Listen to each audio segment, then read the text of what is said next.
አሳዛኙ የጽናት ድራማ መጨረሻ ሰርጋቸውን ስንጠብቅ ሀዘን በሀዘን የሆነው ቤት፣ ሀዘን የማይጠፋበት ቤት። ለማንኛውም ኪራና ጽናት ሰርጋቸውን ዛሬ ጠብቀን ነበር። ከትናንት ወዲያ በተሰራ ቪዲዮ በክፍል 66 ኪራና ጽናት ሊጋቡ ቬሎ መርጠው ተዘጋጅተው የሰርግ ዝግጅት ሁሉ ተዘጋጅቶ እንግዲህ በመሀል እናቱ መታ ነበረ። የኪራ እናት ሞታለች ማለት ነው።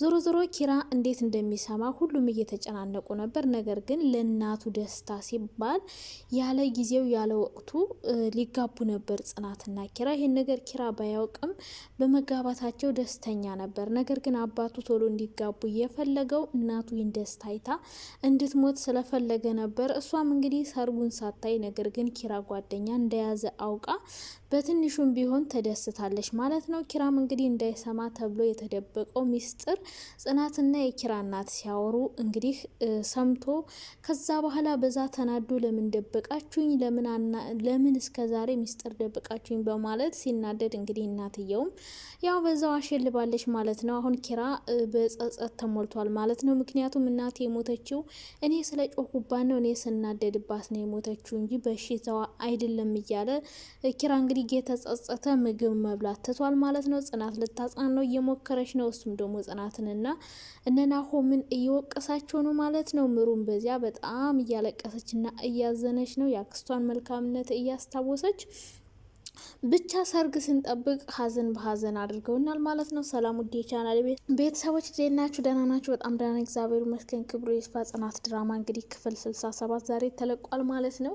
እንግዲህ ሰርጋቸውን ነበር እየጠበቅን ያለ ነው ማለት ነው። ጽናትና ኪራም ሊጋቡ እንግዲህ ሁሉ ነገር ተዘጋጅቶ የሰርግ ዝግጅት ምግብ ታዞ ሁሉ ነገር ተጨራርሶ እንግዲህ ሰርጉ ሊሰረግ አንድ ቀን ሲቀረው ያው እናቱን ማየት ስለነበረባት እናቱን መገኘት ስለነበረባት ከሕክምና ወታ መታ ነበር ማለት ነው። ሰርጉን ለመታደም እንግዲህ ኪራም ያገባት ሚስት ጽናት እንደሆነች ነግሯት ለጽናት እንግዲህ እናቱም ጽናት በመሆኗ ተደስታ ጽናትንም አደራ አንቺ ለኪራ ያለሽው አንቺ ነሽ ልጄን አደራ እያለች አደራውን እየሰጠቻት ነበረ። በሌላ በኩል ደግሞ እሷ ምንም አይነት ተስፋ እንደሌላት እና በቅርቡ ህይወቷ እንደሚያልፍ ነግረውኛል ሐኪሞቹ እያለች እንግዲህ ለጽናት እያስረዳቻት ነበር። እንግዲህ በመሀል የኪራ አባትም መጥቶ ስለ ዘርጉ ዝግጅት እያወሩ ነበር ማለት ነው። ኪራም እንግዲህ እናቱ ይሄን ዓለም በማየቷ በጣም እንደተደሰተ በቃ በደስታ እንደሞተ በቃ በደስታ ፍንጥዝጥዝ እያለ እንዳለ ጽናትን በማግባቱ ደስተኛ እንደሆነ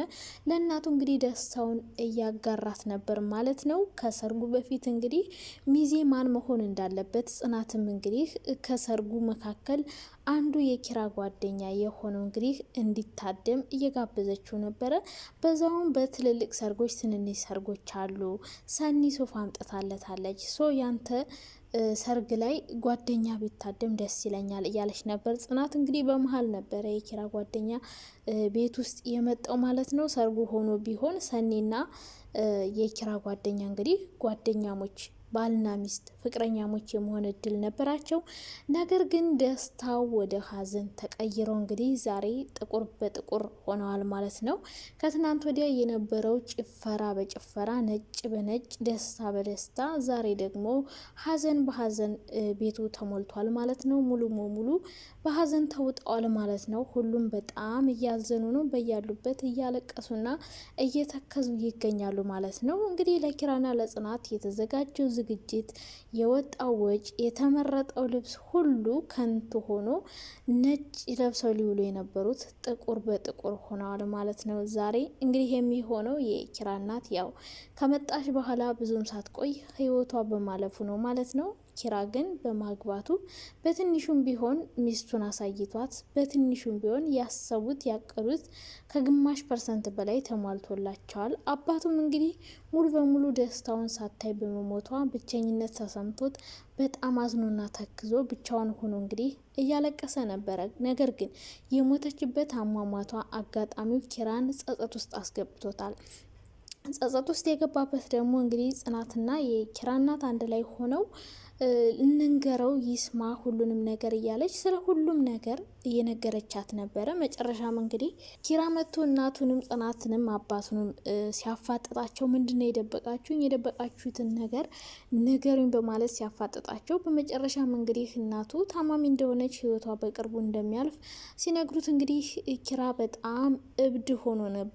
በጣም ተናዶ ነበር። በጣም አዝኖ ነበር። በጽናትም አዝኖባት ነበር። እናቱ ግን እሷ ምንም አላደረገችም፣ እኛ አትንገሪው ብለናት ነው ደብቂው ብለናት ነው። ምክንያቱም አንተ ቶሎ ስለምታዝን ቶሎ ስለምትሰበር ተስፋ ስለምትቆርጥ እኔ ደግሞ እንደዛ እንድታስብ ስለማልፈልግ ትዳር ይዘህ ልጅ ወልደ እንድትኖርልኝ ስለምፈልግ ሁሉንም ነገር ደብቄያለሁ በማለት እንግዲህ እናቱ ለማስረዳት እየሞከረች ነበር። ነገር ግን ኪራ መረዳት አልፈለገም። በጣም እያዘነና እየጮኸባቸው ነበረ።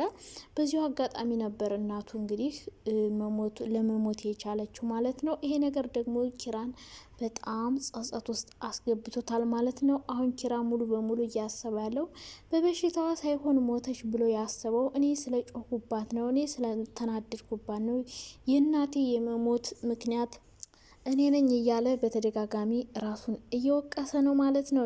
ምሩን ብትሆን ናሆምን ቢሆን ጽናትን ብትሆን ሁሉም እነሱ ራሱ በጣም እየተጸጸቱ ነው። የተጸጸቱት ደግሞ ለኪራ ምን አለ ቀድመን ነግረ ነው ቢሆን ይህ ሁሉ ነገር አይፈጠርም ነበር። አሁን ድንገት ሲሰማ አይጮህም ነበረ፣ እሱም የጸጸት ስሜት አይሰማሙ ነበር በማለት እንግዲህ ሁሉም ራሳቸውን እየወቀሱ ነበር። አባቱ ሳይቀር ራሱን እየወቀሰ ነበር። ኪራ አሁን እንግዲህ በጣም የሀዘን ስሜት ስለተሰማው ምግብም እየበላ አይደለም፣ ጽናትንም ማየት አይፈልግም። ብቻዬን መሆን ነው የምፈልገው እያለ ነው። ነገር ግን ወደ መጨረሻ ከናሆም ጋር ወጥተው ዘና ፈታ እያሉ ነበር። ሰው የእናቱን ሀዘን ወደ መርሳት እየሄደ ነው ማለት ነው። ጽናትም እንግዲህ እያጽናናችሁ ነው። መጽናናት አለብን እኛ እርስ በርሳችን ካልተጽናናን ማንም ሊያጽናናን አይችልም። የሞተ አይመለስም፣ አንድ ሰው ከሞተ ሞተ ነው እያለች እንግዲህ አባቱንም ኪራንም እያጽናናቻቸው ትገኛለች ማለት ነው። እንግዲህ ሰርጉን ስንጠብቅ ሀዘን በሀዘን አድርገውናል ማለት ነው። እንግዲህ ከዚህ በኋላ ግን የጽናት ድራማ ወደ መጨረሻው ፓርት እየደረሰ ይመስላል ማለት ነው። ከዚህ በኋላ ምንም ውስብስብ የሆነ ነገር የለውም። ግልጽ በግልጽ እየሆነ ነው ማለት ነው። ከዚህ በኋላ ውስብስብ የሆነ ነገር ሊፈጠር የሚችለው ሰኒና የኪራ ጓደኛ እነ ኪራ ቤት ያለው ልጅ እነሱ ናቸው እንግዲህ የሆነ ነገር ሊፈጥሩ የሚችሉት እንጂ ሌላ ፓርት ላይ ምንም አይነት ውስብስብ ያለ ነገር የለውም። ምክንያቱም ናሆምና ምሩም አንድ ላይ ሆነዋል። ጽናትና ኪራም ያ ሁሉ ችግር አሳልፈው አንድ ላይ ሆነዋል። ሰው መጋባት ብቻ ነው የሚቀራቸው፣ አብሮ መኖር ብቻ ነው የሚቀራቸው። ጽናት ድራማ ከዚህ በኋላ የማለቅ እድሉ በጣም ከፍተኛ ነው ብዬ አስባለሁ። የሆነ ውስብስብ ነገር ካልተፈጠረ ወይ ቤት የሆነ ሰው ካልመጣ ጽናት ድራማ እንግዲህ ወደ መጨረሻው ፓርት እየደረሰ ይመስላል። ግን ደግሞ እንደ ዛሬው ፓርት አሳዝኑኝ አያውቅም።